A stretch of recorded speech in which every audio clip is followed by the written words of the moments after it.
Welcome to Arha Telugu stories. ఈరోజు కథ ప్రణయమా ప్రళయమా part 12. ఇంత మంచి స్టోరీని మనకు అందించిన వారు ఈషా అద్వైత గారు. ఇక స్టోరీలోకి వెళ్తే, అప్పుడే వెళ్ళిపోదామా, మీ అమ్మగారితో టైం స్పెండ్ చేయరా డాడీ అని వంశీని అడుగుతుంది రిషిక.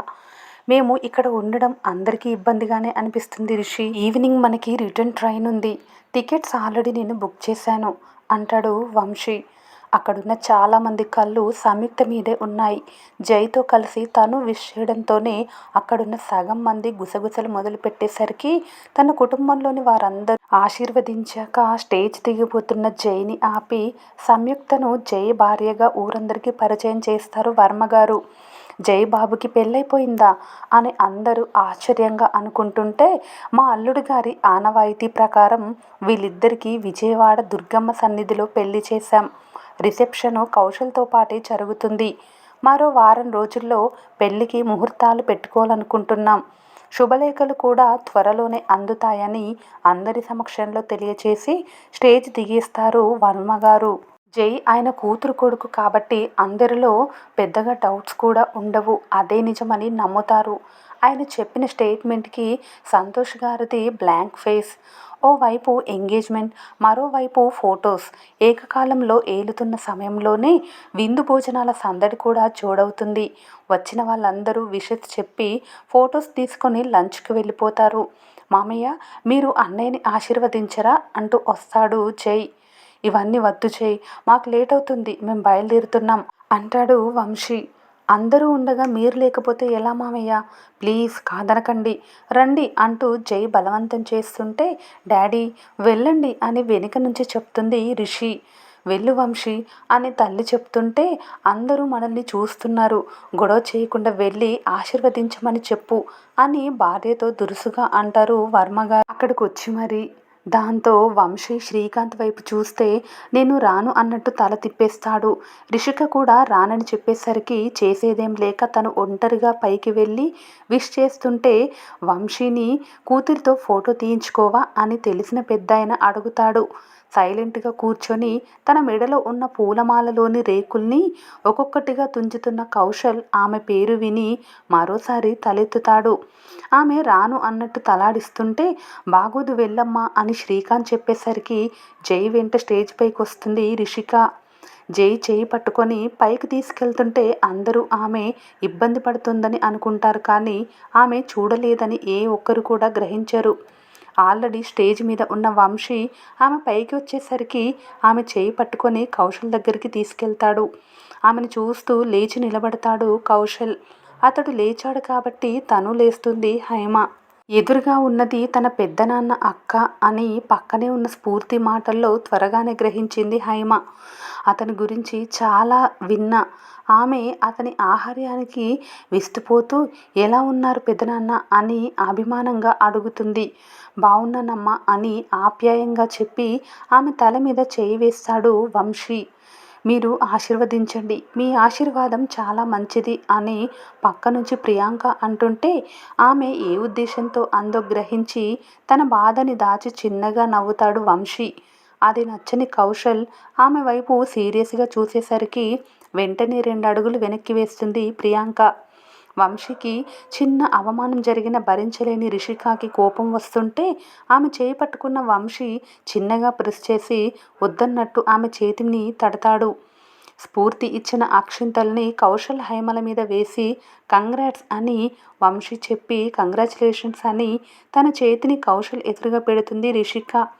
ఆమె మరో సైడ్కి చేయి పెట్టడంతో సందేహంగా ఆమెను చూస్తూ తన కళ్ళు అని అపనమ్మకంగా అడుగుతాడు కౌశల్. కనిపించవు అని వంశీ చెప్పేసరికి కౌశల్ మనసంతా మెలిపెట్టేసినట్టు అనిపిస్తుంది. హైమ కూడా బాధగా చూస్తుంటే తన చేతిలో ఎవ్వరూ చేయి కలపక వెనక్కి తీసేసుకుంటుంది రిషిక. పూర్తిగా ఆమె హ్యాండ్ డౌన్ అయ్యేలోపు తను అందుకొని థ్యాంక్స్ అంటాడు కౌశల్. అతని వాయిస్ని ఆమె ఎప్పుడో మర్చిపోవడంతో గుర్తుపట్టదు రిషిక. హైమను కూడా విష్ చేశాక ఫోటోగ్రాఫర్ పిక్ క్లిక్ చేస్తుంటే వద్దని చెయ్యడ్డు పెట్టి రిషికను తీసుకొని స్టేజ్ దిగేస్తాడు Vamshi. Sir family group pic అని ఫోటోగ్రాఫర్ పిలుస్తుంటే అందరూ వెళ్తారు, వంశీ తప్ప.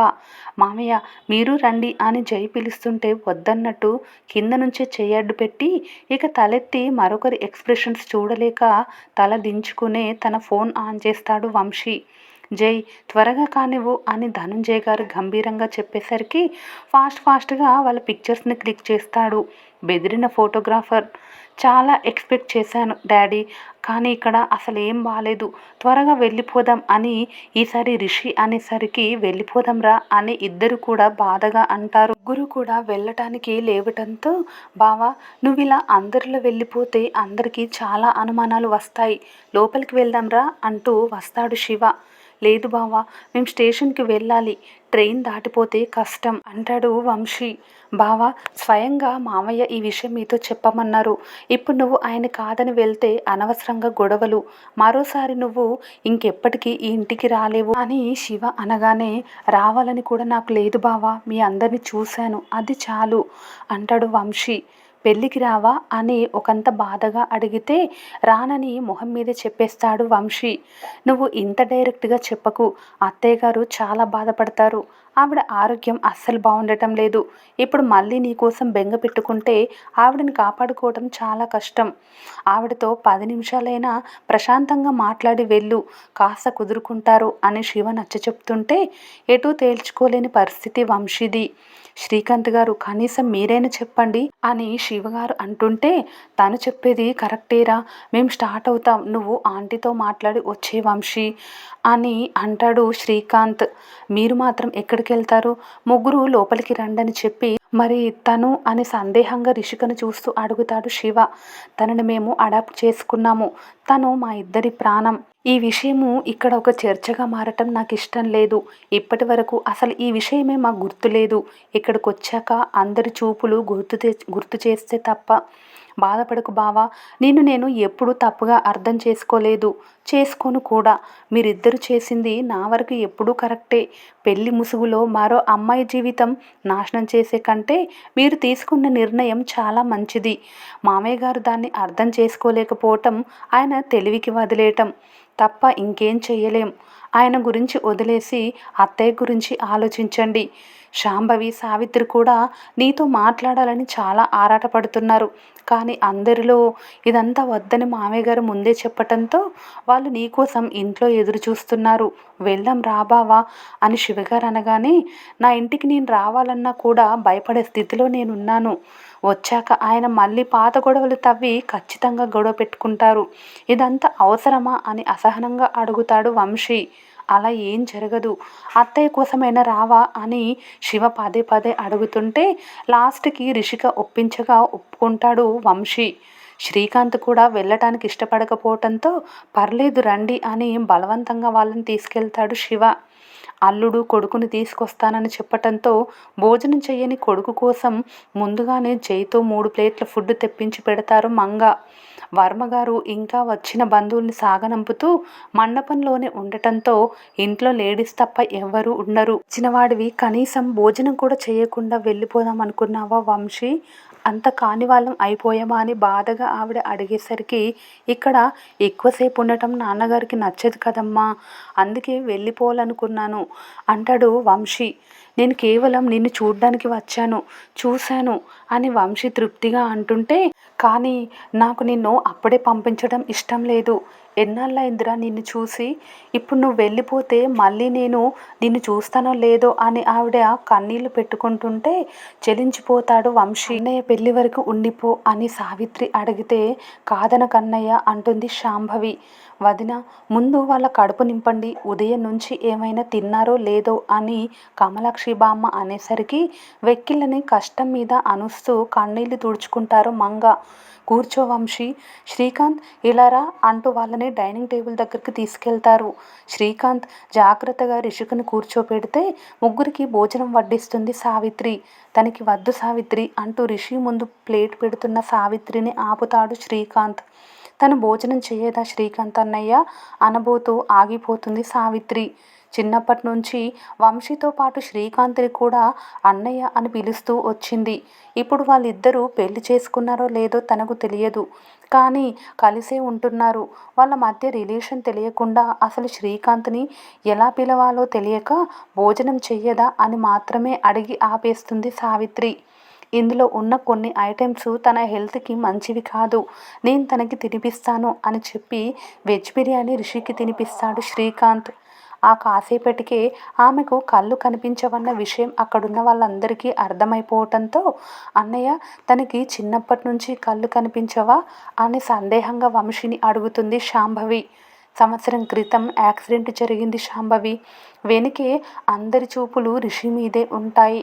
ఎల్లో గ్రీన్ లెహెంగాలో షార్ట్ లెంగ్త్ హెయిర్ని సింపుల్గా స్టైల్ చేసి మెడలో పర్ల్స్ చోకర్, 2 చేతులకు నిండుగా గాజులు, కాళ్ళకి సన్నని పట్టీలతో ఆమె అందరినీ ఆకర్షిస్తుంది. బంగారు వర్ణంలో ఉన్న గుండ్రటి మోములో చిన్ని కనులు, బుచ్చి ముక్కు, చిట్టి పెదాలు, ముఖ్యంగా ఆమె నోస్ రింగు స్పెషల్ అట్రాక్షన్. జాబిల్లిలా కనిపిస్తున్న ఆమె అందం చూపరులని చూపు తిప్పనివ్వదు. అటువంటి ఆమెకు చూపు లేదని తెలిసి ప్రతి ఒక్కరి మనసు భారమవుతుంది. వంశీ, నేను తినిపిస్తాను కాదను కదా అని మంగగారు దీనంగా అడిగేసరికి కళ్ళు తుడుచుకొని సరే అని నోరు తెరుస్తాడు వంశీ.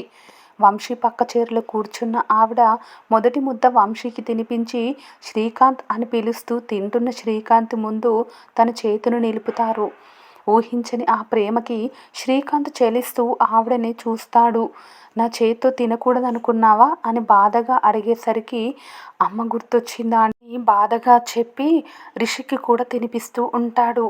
ఈసారి రిషికి కూడా తినిపిస్తూ అప్పటి వరకు నానమ్మ ప్రేమ అంటే ఏంటో తెలియని ఆమె కూడా ఆ ప్రేమను పరిచయం చేస్తారు మంగగారు. వ్యూవర్స్, ఈ స్టోరీ పైన మీ విలువైన అభిప్రాయాన్ని కామెంట్ రూపంలో తెలియచేయండి. అలాగే స్టోరీ నచ్చితే ప్లీజ్ లైక్ చేసి సబ్స్క్రైబ్ చేసుకోండి.